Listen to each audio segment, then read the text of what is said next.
Everyone. I'm Paul Ostrow. Welcome to the fourth in our series of interviews with civic leaders on the topic, how can we restore trust in our Minnesota institutions? Tonight, we are thrilled to have joining with us Don Gemberling, who will get a lengthier introduction in just a moment. Assisting me in asking Don questions and framing our interview tonight will be key parts of our leadership team with the Civic Caucus.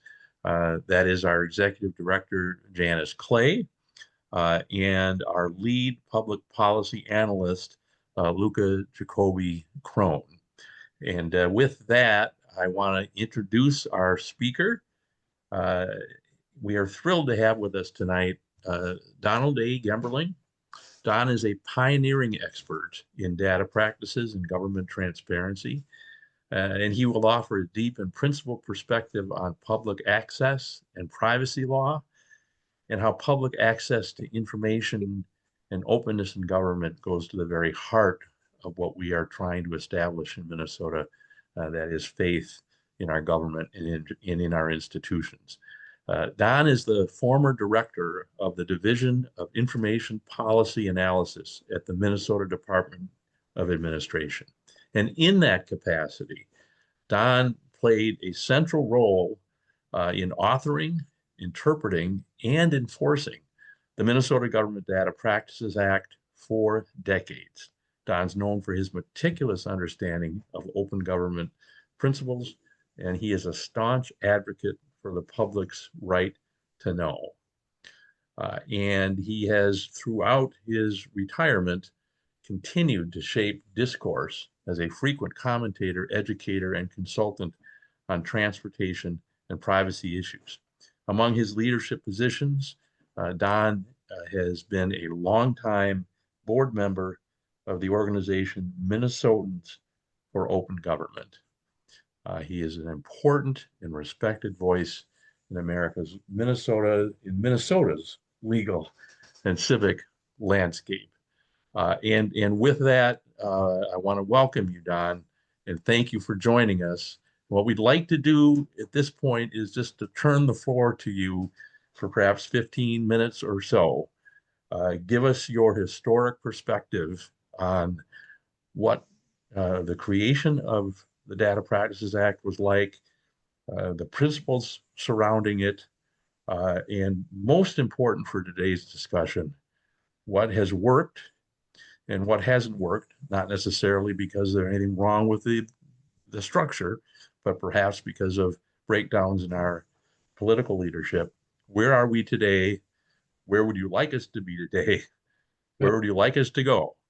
Obviously, we won't necessarily expect you to answer all those questions in the first 15 minutes because that's what some of our inquiry will be. But we do want to turn the floor over to you and let you frame that discussion for us. So with that, Don, again, thanks, and we'll turn the floor over to you. Thank you, Paul. Thank you for having me. Next time we'll have a deal. The introduction can only be 10 seconds. So, so let's talk about some history. And I have to be careful because the historical aspect of all this is the part that I am most fascinated with and like to recount. So sometimes I have to be careful to kind of keep things down. Way back in the 70s, there was a guy in state government named Dan McGraw.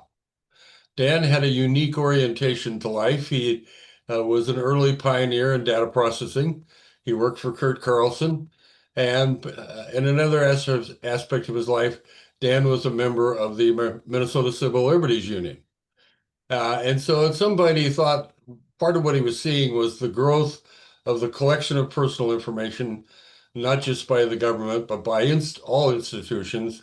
And he wondered whether or not there were going to be any laws to somehow deal with that.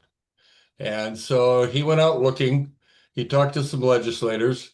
He discovered a state representative named John Lindstrom from Wilmer, who was also out looking at those kinds of issues. And John and Dan got together, and they found a law from Sweden. It was easy to find because it was the only law like it in the world. And they used that as a model, and they wrote a bill which John Lindstrom introduced in the 1973 session. On another aspect of Dan's way of doing things, he was always very busy trying to help Minnesota better deal with the issues like how to use information technology. And he had created an organization called the Information Systems Advisory Council, composed of both state and local government types. And they had subcommittees. And one of the subcommittees was the Data Security and Privacy Subcommittee. And they had begun meeting in 1973. And they needed staff. So I happened to be between assignments working in the State Information Management Bureau, and Dan sent me off to be staff, okay? And so I got to meet with the group. It was composed of a combination of state and local government people, and they were looking at the larger issues of data privacy and security. So at that point, when Lindstrom actually introduced a bill, then the committee focus shifted to looking at what Lindstrom was doing with his bill. And by that time, Lindstrom's bill had actually been enacted by the House and sent to the Senate. And the major opponents of the bill were, and this is kind of an ongoing theme, because it was about privacy, the major opponents were the media and law enforcement, an interesting pairing. And so when the committee created a further subcommittee, the chairman of that subcommittee made sure that in the membership were the opponents to the existing legislation. And so they looked it over. They worked with John Lindstrom. I took minutes. I wrote reports. That was my role at that point. And at some point, Lindstrom accepted some recommendations they'd made on ways they'd like to see it changed. Meanwhile, a guy named Bob Tennyson, senator from what I think of as the Lakes area of Minneapolis, had become interested in this topic, largely because he'd been exposed to the kind of first comprehensive report on what was happening with the collection and use of personal information. It was a report done by the federal government. And in that report, they recommended some principles that ought to be followed if you were going to make policy about those kinds of issues. And so Tennyson introduced legislation that would have put what are called the Fair Information Practice Principles into Minnesota law. So in the legislative process, at some point, Tennyson began adding his principles, his thoughts into Lindstrom's bill. And at the end of the session, the combined bill went back to the House, and John Lindstrom, who was one of the most careful person I ever worked with, carefully studied it for hours. I sat across the table from him, and he finally agreed to accept the changes. And that was the original Minnesota Data Privacy Act. Now, we're going to get to openness in government pretty soon. But what it did essentially was to set up a larger discussion about government's collection and use of information, and from many people's perspective, what policy Minnesota ought to have an effect about access to government information. The Minnesota law on that particular point in 1973 was a 25-year-old plus law that didn't say very much, okay? And it had been interpreted by the Minnesota Supreme Court to say even less. So essentially what the law was at that point was, if you could go and establish that certain government records were official, and that had a very limited definition, then you as a member of the public could get access to them. If they weren't official, you couldn't get access. So needless to say, the media folks, led by one of the prominent people in this area, John Finnegan, who for years was the editor of the St. Paul Pioneer Press, didn't like that interpretation. They also didn't like the new, quote, data privacy law, because government started saying, well, this is about privacy. Privacy means we don't give out information. So that's not what the law said, but that's another discussion. So they then became very, very active in the legislative process, starting after the enactment in 1974 of the data privacy law. And they worked very hard for the next 5 years, essentially to establish two principles in Minnesota law. Number one, all government data, and that's a defined term in the Data Privacy Act, are presumed to be public unless, and here's the second principle, unless the legislature says certain data are not public, okay? Now, in the larger world, this kind of law is generally called a Freedom of Information Act. There's a federal Freedom of Information Act. Most states have Freedom of Information Acts. But the tendency there is to lay out number one, start with the same principle, all government information ought to be public, but then to state very wide exemptions to that principle. So, for example, in the Federal Freedom of Information Act, the feds can release information unless the release of the information would constitute an unwarranted invasion of somebody's personal privacy. But that's all the federal statute said. So how do we fill in the gaps? We go to court, okay? So increasingly, the media in Minnesota did not like that direction, because it meant they were going to have to spend a lot of time, and more importantly, a lot of money on lawyers to fill out what would be exempt in Minnesota. So the second principle they got established in our Data Privacy Act is only the legislature can decide what information is not public, okay? And what that did essentially was to put a huge burden on the legislature, which they were willing to accept, to every session look at issues of whether or not certain information ought to be public or not public, and make that decision. And implicit in that process was the idea was that the media would keep very close track of that, report to the public, kind of alert the world to what they would see as bad things happening, and that sort of thing. So that all came together in a 1979 major amendment to the old Data Privacy Act, and that's when our statute became the Minnesota Government Data Privacy Act and moved into its place in Chapter 13 of Minnesota statutes. And that began a process then for years of people coming to the legislature and saying to the legislature, and also it wasn't always, but almost always it was government people saying, here's some information, we think it should not be public, and therefore we want you to enact a statute that says it is not.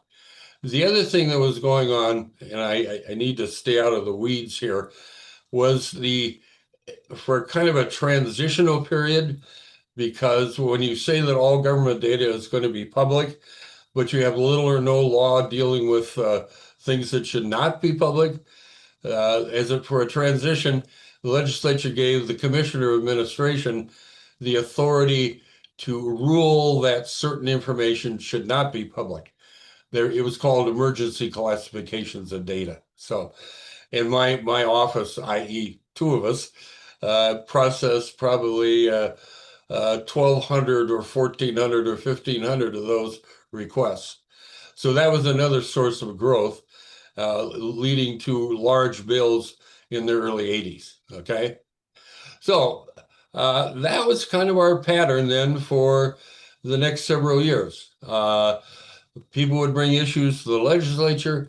My office would kind of keep an eye on things we saw happening. We were especially attentive to trying to give kind of ongoing evaluations as to how we thought people were actually complying with the Data Privacy Act, where there were problems, that kind of thing.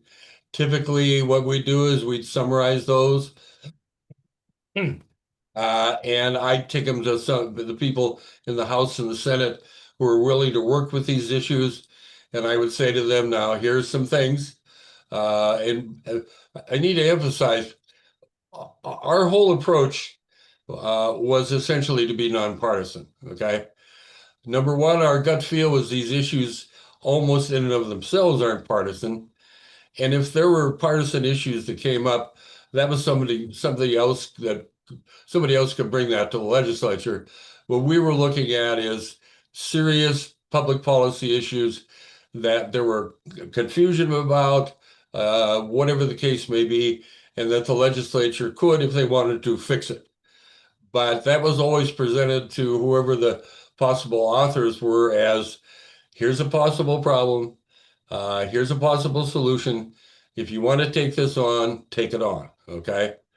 And over the years, that meant in part a variety of people in the legislature in different ways became exposed to it, okay? Typically, the Senate had kind of a cast of characters who hung in there for a number of years, Bob Tennyson being one of them, Gene Merriam being another, who just they got interested in this, and they kept their interest. Okay, the House had a different approach. Number one, Representative Lindstrom got appointed to a judgeship, so he was gone. And so I once, because it was a legislator I knew pretty well, I said to him, "Did you draw a short straw to do this year?" And he kind of laughed and kind of agreed maybe he did. So it was a little bit different dealing with the House because that would be kind of a major education each session as to whether or not there was a new person. Okay. But in the process, the House tended to sometimes provide Republican authors for this, sometimes present Democratic authors. I don't remember ever, excuse me, Paul, I told everybody else I'm getting over a cold. I don't ever remember dealing with somebody who is just out of it, okay? No matter what their politics, they tended to be thoughtful and to try and find good policy solutions, okay? Every once in a while, there'd be a flare up of the political stuff. So that probably went on until the I'm going to say the mid to early 90s. I'm going to get a drink of water here. Bear with me.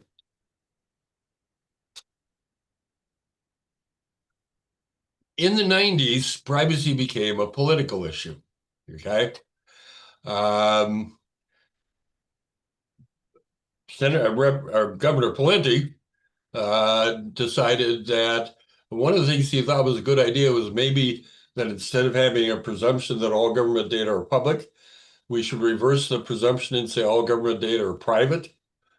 And I got myself into trouble by saying that was not a real good idea, but that's neither here nor there. And the other thing is that Attorney General Hatch, who was running for governor, he decided that privacy was an important issue. Now, I have to tell you, that in part I can do that these days, neither of these guys seemed to care about any of this until it became political. Okay. I would not rank them among the ranks of either privacy advocates or openness of government advocates. They sure like going at each other about privacy. Okay. So whether or not that created hangover in the legislative process, I'm just not sure. But I slowly but surely began to see this issue become more and more partisan. Frankly, that bothered me because, again, at a real serious base, because I've been doing it for years, being able to keep track of what the government is doing ought not to be public, ought not to be a partisan issue, but it became one. So, and that reality increased, and it's gotten worse, frankly, since. Okay. I go to hearings, I still do that, and I see good legislation offered by one of the parties, routinely voted down with little or no discussion by the other party. Okay. And it's hard to work with that because it's all about what's happening behind closed doors. So it becomes extremely hard to have a serious discussion about what are we doing here, okay? The last, I have a lot of friends who are Democrats. In the last few years, I would say to them, you know, the people I most rely on for their understanding these issues these days are people like Mary Liz Holberg, because they seem to get it, okay? And you know, they didn't mostly they weren't getting it in a partisan fashion. So and that's still a reality we're dealing with, okay? And it's become more complicated with the current composition of the legislature, because part of what the DFL sees itself doing, my opinion, is making sure that the governor never looks bad, okay? And sometimes the governor is going to look bad because of data issues, okay? Or he's going to look bad because somebody goes and says, how come nobody's ever been disciplined in the Department of Education for the millions and millions of dollars that went out the door with feeding our future? And frankly, people who make those kind of requests essentially don't get an answer, okay? And that's really disturbing to me, because I don't care who the politics are. You know, the reality is a huge amount of money went someplace and it didn't go where it was supposed to go. Okay. And that's just not a good thing in our society. So our Data Privacy Act continues to be unique in that it combines both freedom of information features and data privacy features. Luka had a question earlier. Luka, government data is a defined term in the Data Privacy Act, okay? Essentially, it says that any and all data collected, created, maintained, used, or disseminated by any government in Minnesota is government data. And that's an important definition because it's tied to the policy that says all government data are public unless the legislature says otherwise, okay? So within government data, there are subspecies, as it were, of data. So personal data in our Data Privacy Act is labeled as private, meaning data subjects can see it. It's labeled as confidential, which means the data subjects cannot see it. And it's labeled as public, which means everybody can see it, okay? So that's, you know, some of this is, a lot of this is all about terminology. Yep. Back to my water. So while you're doing your water, Don, I think you've given us a great place to start. And I think there's a lot of questions that come to mind in following up. I'm going to start with one, then I'm going to ask Janis and Luka to jump in with questions. My question is, I'm listening to you, is this quote unquote competition or conflict between privacy and openness strikes me as perhaps a false choice, and maybe it's too easy a leading question for you, I guess. But that seems to, I'm interested in your thoughts on that, because when I think of openness in government, a lot of it doesn't really have anything to do with personal privacy. So how did it evolve so that those two were seen to be in such conflict? I think in part because some people want to see them as being in conflict, because much of this has to do with the methodology we've used here to make those decisions. You know, in other systems, we'll pick on Wisconsin. You know, if you think your privacy is being invaded by the government, then you sue because the government is releasing data about you. Then you go sue, arguing that that's an invasion of your personal privacy. Here, because of the legislative decision-making process, the legislature decides that. Give you an example, and it's a difficult one. Several years ago, one of the things that we had a 3-year fight about was what should be the classification of data that's captured by body cameras? Okay. Mhm, mhm, And keep in mind, because of the way the Data Practices Act is defined, data in any physical or any form whatsoever is government data. And so we immediately ran into the following problem. If you say, for purposes of government accountability, body camera data ought to be public because it's the ability to watch what a cop is doing, then what do you do when what the cop is doing is interviewing a person who's a victim of the crime of rape? Okay. mhm, And so there was a big push by the police not to have body camera data, not have it public because of those kind mhm, of things. Our response was to say the legislature already dealt with this. There are provisions in the Data Practices Act that protect the identity of rape victims, and it doesn't make any difference if that data is in a written report, on a computer, or on a body camera. It's already protected. And frankly, didn't fly. Okay. mhm, So Minnesota has one of the most restrictive mhm, classifications of body camera data in the country. Okay, just mhm. that's just the reality. So Interesting. Janis, you want to jump in? Sure, Or sure. Luka, whoever. Janis, you go Oh, first. yep, yep. So I really appreciate your being here, Don, for our sessions on restoring trust in institutions. And it seems, Minnesota was such a leader back in the 70s. I mean, if we were one of the first and, basically only Sweden was there ahead of us. Hmm. So what can we do now? I mean, now we have AI and all kinds of additional complexity. And do you have any thoughts on how Minnesota can continue to be a leader in this important area? Or maybe be a leader again, right? Or be a leader again, or Yeah. continue, or Yeah. however you want to put it. But Yeah.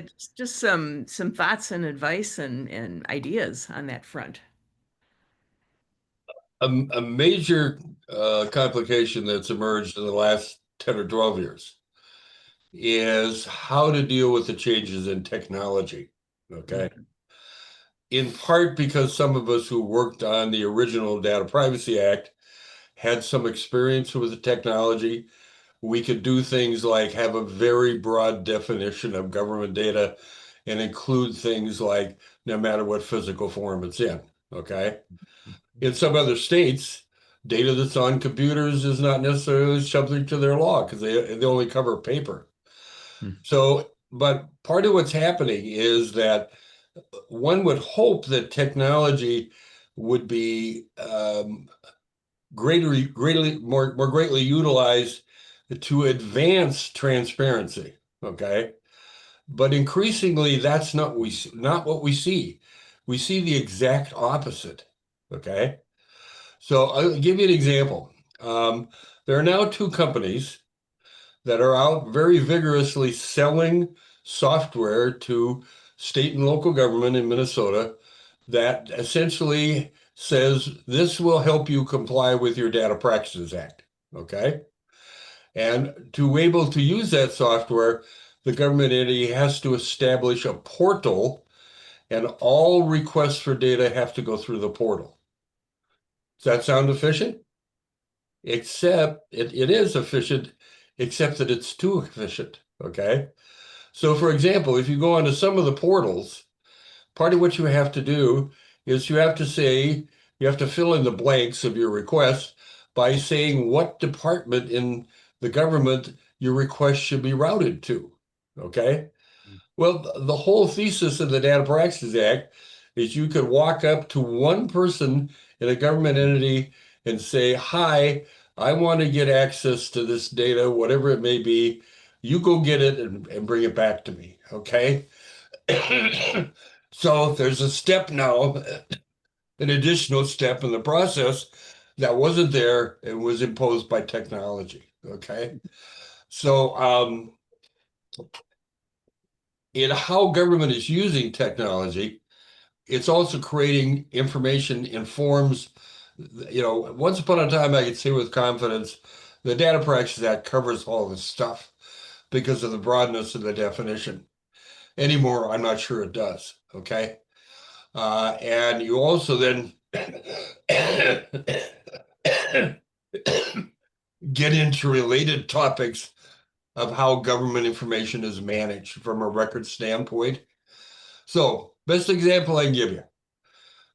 If I choose to do all of my business using text, okay, how are texts kept? Who has control over them? Where are they going to be, after their use, et cetera, et cetera? And I started thinking about this during the riots, the George Floyd riots. I was reading a story later, some months later, and it was in connection with a lawsuit. And it turns out the Commissioner of Public Safety, who was a critical person in that whole scenario, all of his communications were done by text. Okay. And as far as I know, they were done on his personal phone. Okay. That one I'm not so sure of. So where does that fit? Okay. How do I go to the Commissioner of Public Safety and say, it's time for me to look at your phone? Okay. And it's like, and that is going to get worse. Okay. The body camera phenomenon, there's a new development we just learned about not too long ago. Axion, which is the company that sells body cameras, has a new product. The body camera footage will be taken by AI and a report of what the body camera saw generated as the police report on a given incident. Okay. And I'm like, I don't know what to do with that. Okay. In part because I'm a neo-Luddite, I don't trust AI. Because I know how much technology can be manipulated. But those are the things that are happening right now. And when you go to the legislature and try and talk to people about those kinds of things, by and large, you lose most of them. Okay. It is too technical. It's too detailed. It's too obscure. And, they really, you have to be dealing with people who really care to get them interested in this. Okay. And frankly, about the time you get them really interested and up to speed, then they leave. Wow. Yeah. So anyway. Luka, how about you? Yeah, I guess my question is specifically more about the transparency part. I know you've talked a lot about the sort of the single subject rule, especially sort of its role, and now with the 2024 legislature and the current lawsuit that's going on. I wanted to hear sort of your thoughts on, I guess in short, how do we sort of fix that sort of, I guess, violation of the single subject rule and the sort of increasing length of omnibus bills and sort of just the decreasing amount of laws that are actually passed in the Minnesota legislature?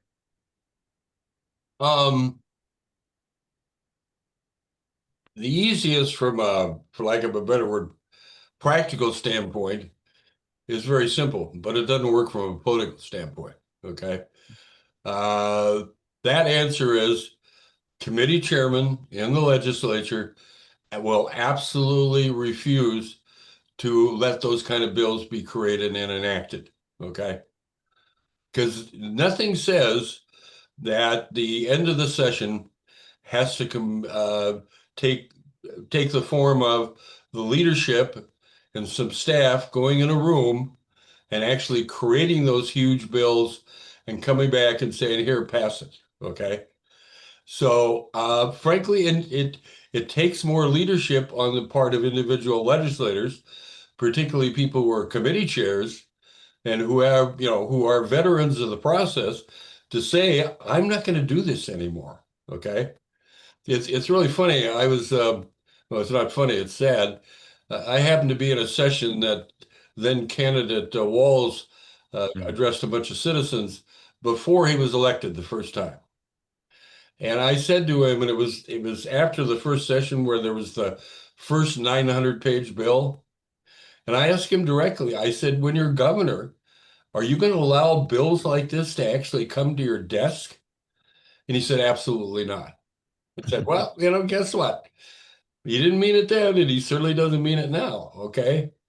because there's also a role for the governor in this process of saying, don't send me bills like that. Okay, just don't do it.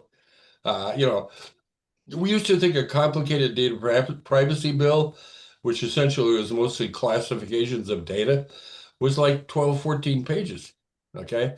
I find it almost impossible sometimes to even get through 900 pages. Okay.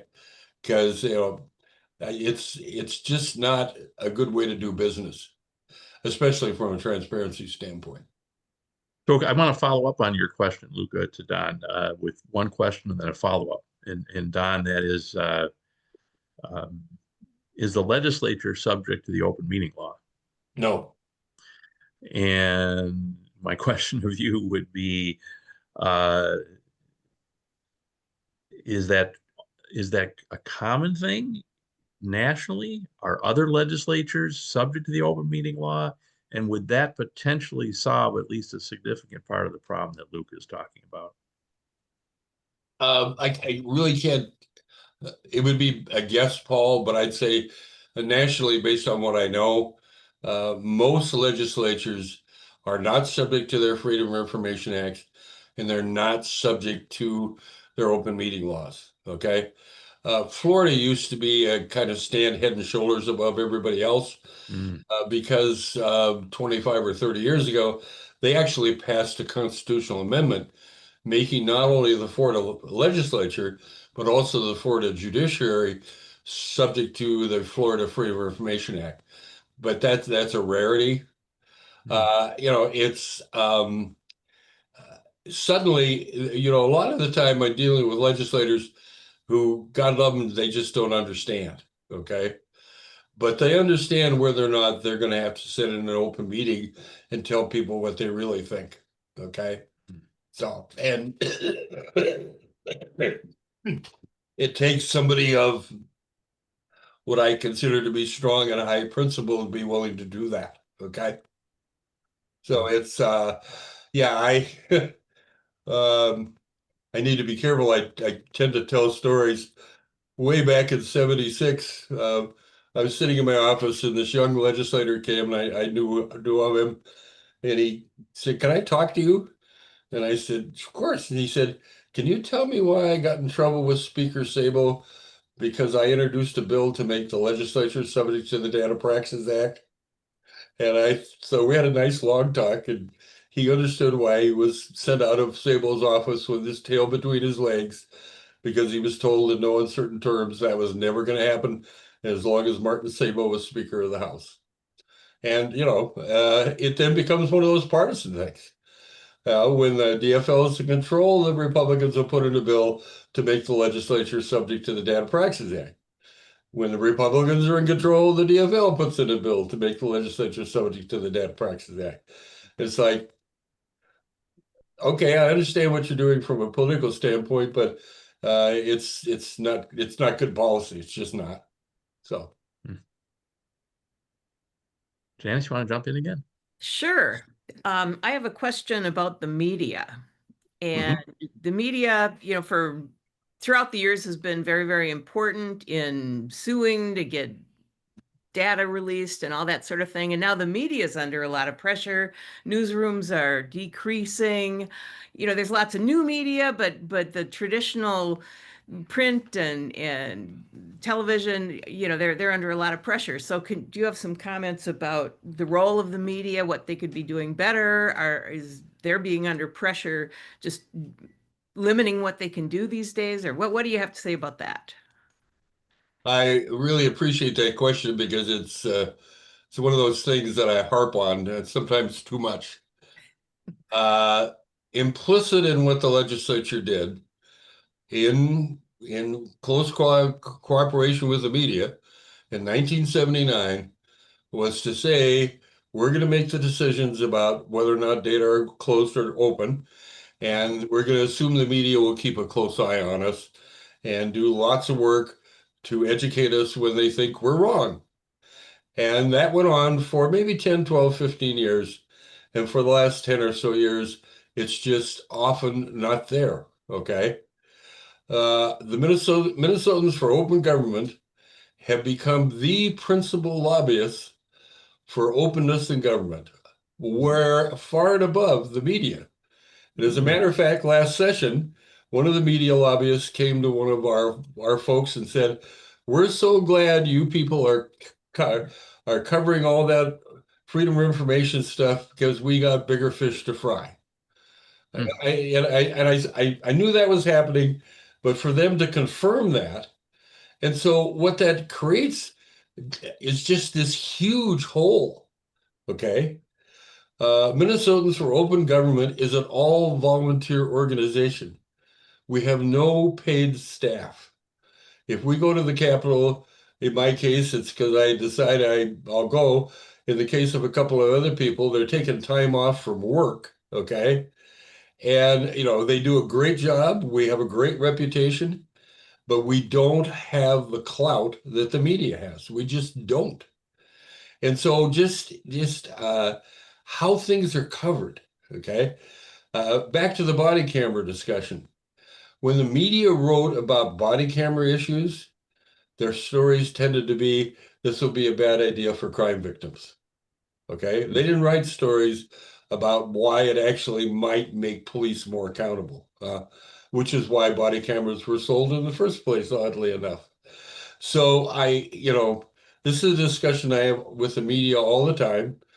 I get the whole thing about, we're not what we used to be. We don't have as many reporters. We don't have as much money. I've heard all that story. But to me, the bottom line is, what are your priorities? Okay. You, frankly, are the people, the media, who make money selling papers. Okay. They just do. And they get more TV viewership. Channel 5 isn't just covering all of the god-awful corruption in the Human Services Department and the Department of Education because it's a good thing to do. They're doing it because it increases their ratings. Okay. And I understand that. But, if you're going to do that, you got to step up to the plate because, for example, this next session, we're going to have a large discussion about things like whether or not all personal information about legislators ought to be not public. Okay.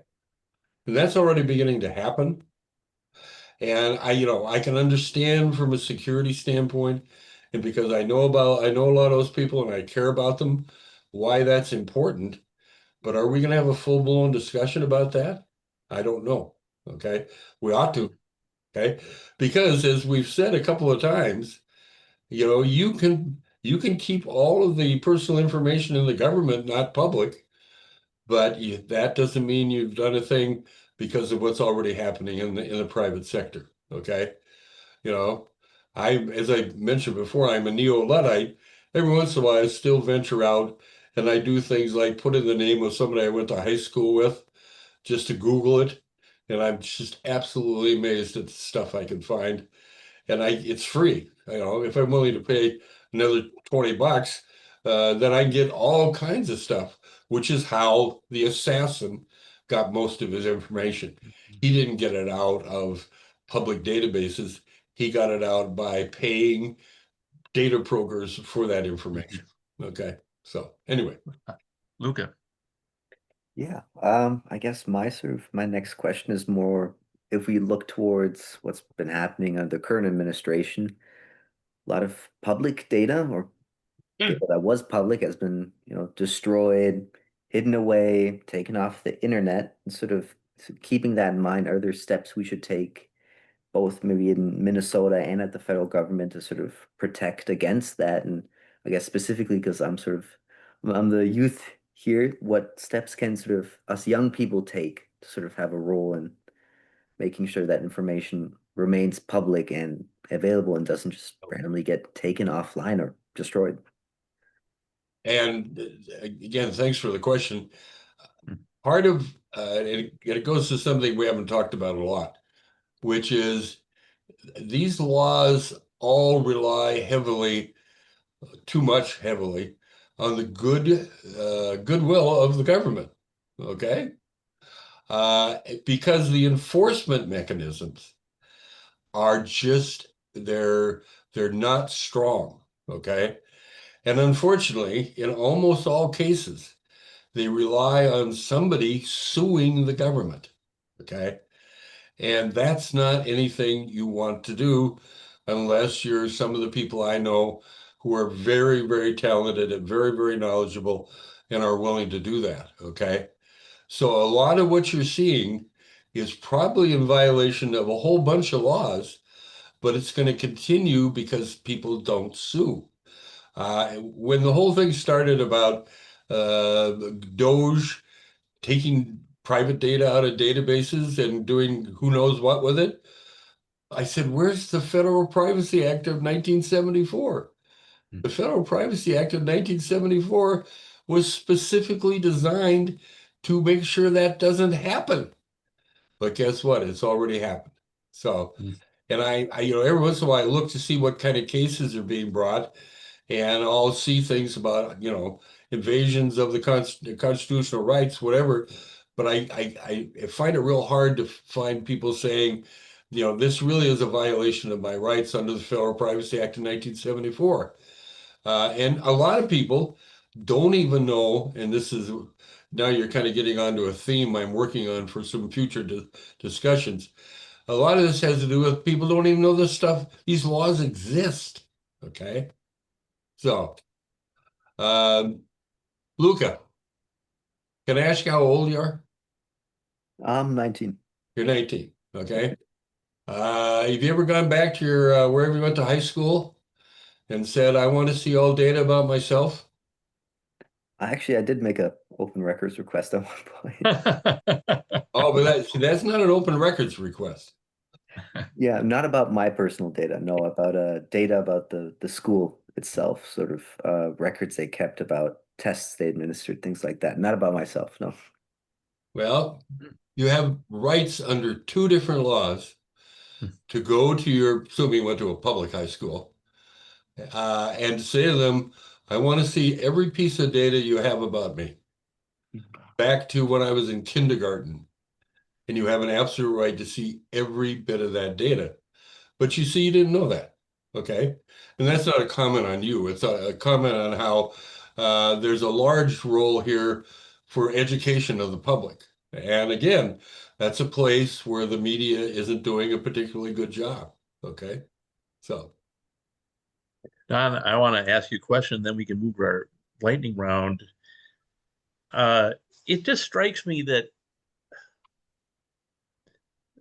these issues seem to be political orphans, and I'm not sure I understand that. And I'd love to have you comment on it. It just would seem privacy has got a panache. People talk about their information.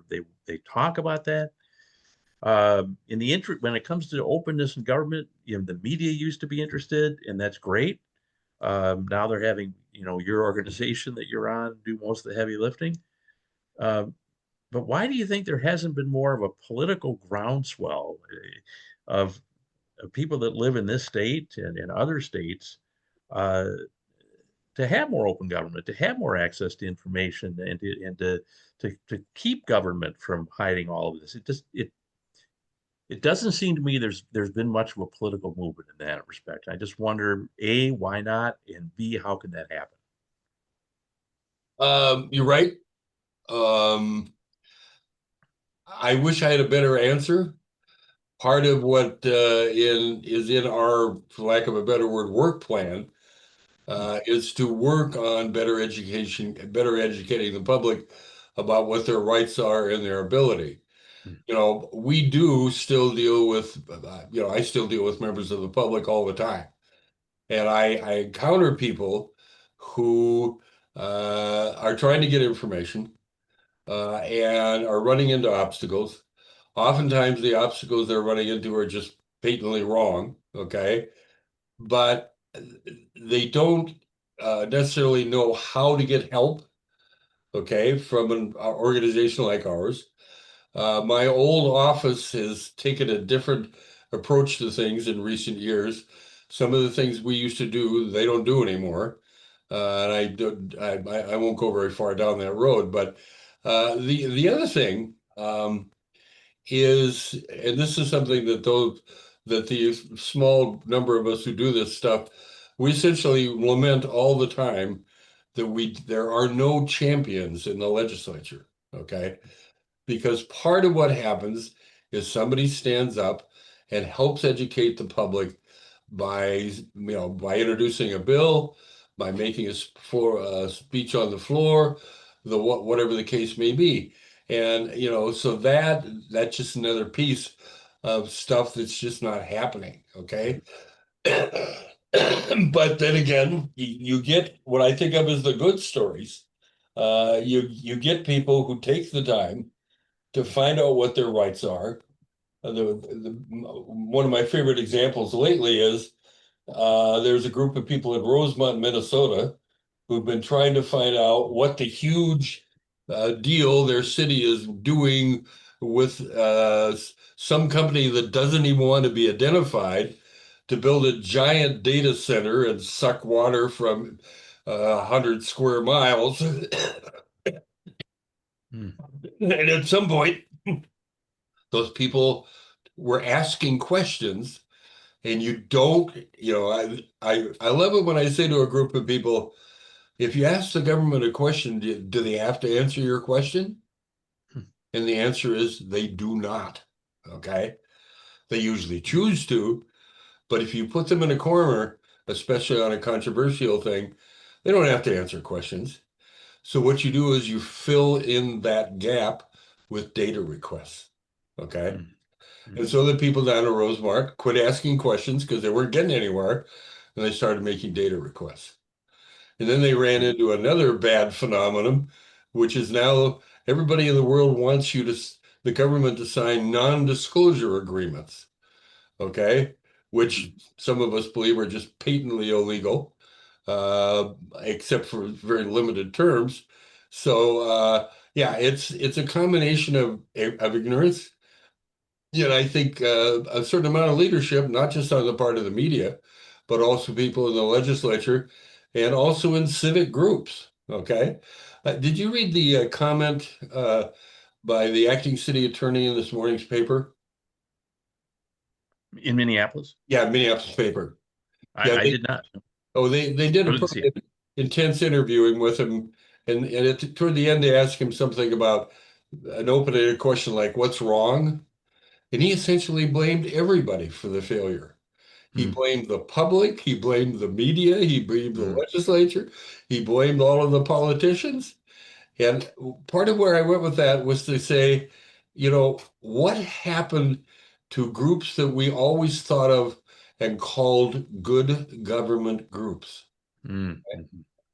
Yeah, because I think somehow giving them life against really does help all of this stuff. Okay. Yeah. But there's too much individualized focus on somebody's narrow issue, and nobody's looking at the larger issue as, is Minnesota government doing what we really want it to do? Okay. Yeah. So I want us to move to our lightning round. So this is going to be a challenge. I want to start with you, Janis, go to you, Luka, and then myself to come up with maybe a 20-second question, real quick question. We're going to go through our 3 questions, Don. Okay. And then we're not going to let you answer until we're done with all 3 of them. Then we're going to have you try to answer them in whatever order you like. And then we're going to ask you to wrap up and give us some final thoughts. So, Janis, I'll start with you.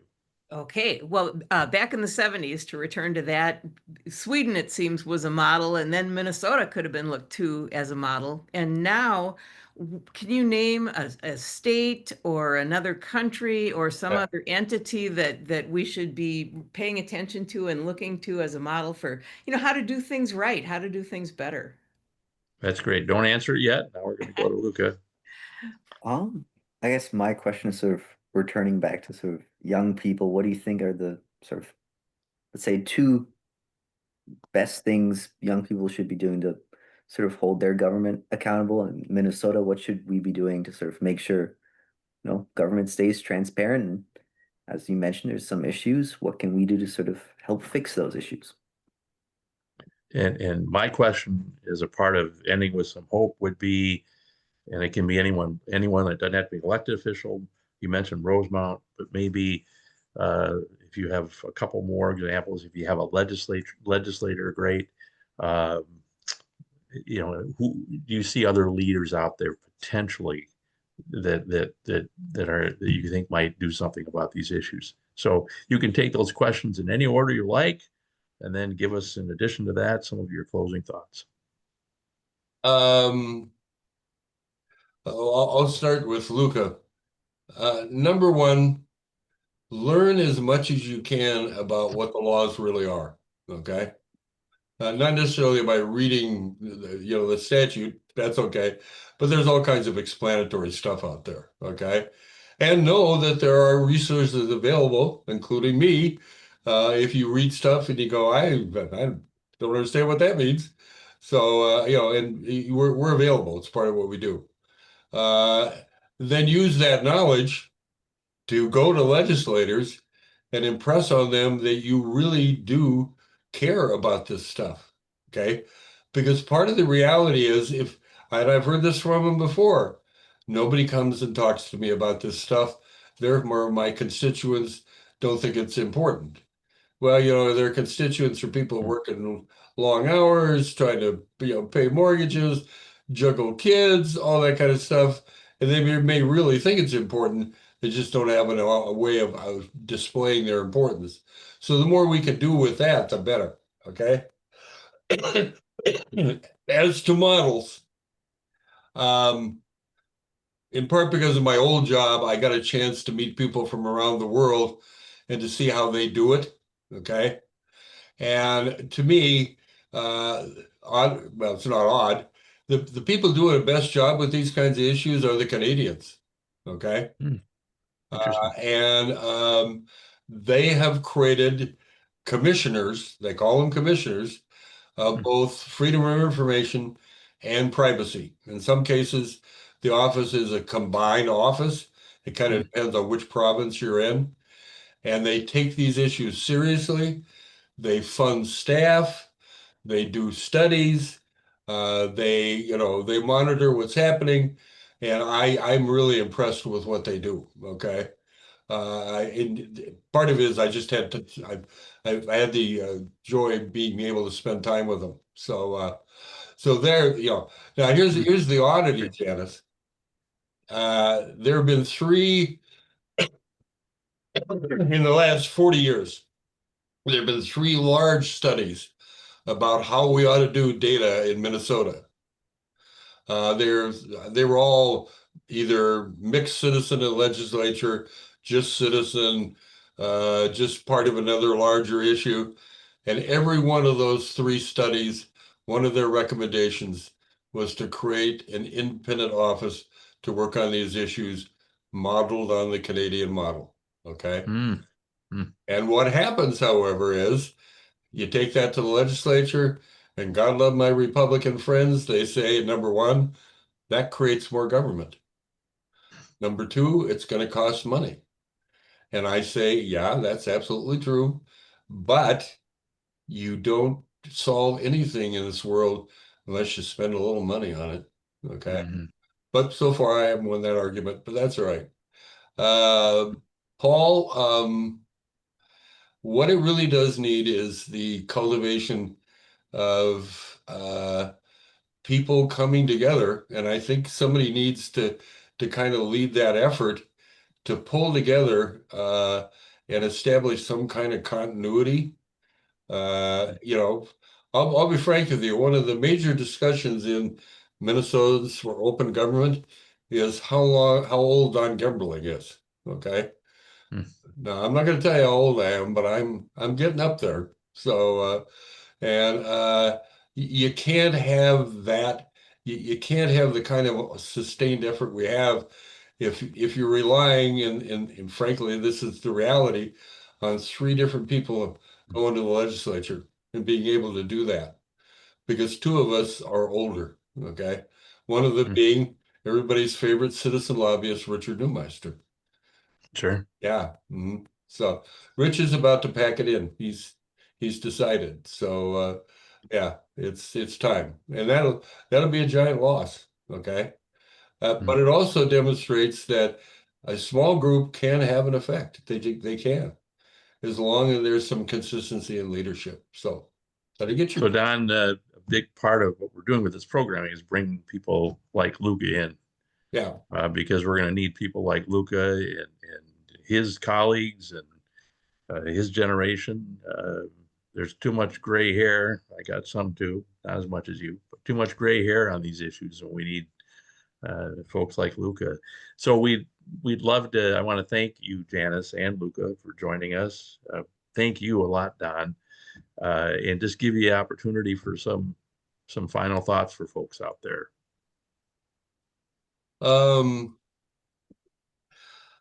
I'd like to tell you I'm optimistic, but increasingly I'll be very honest. I find it very hard to go to the Capitol, okay?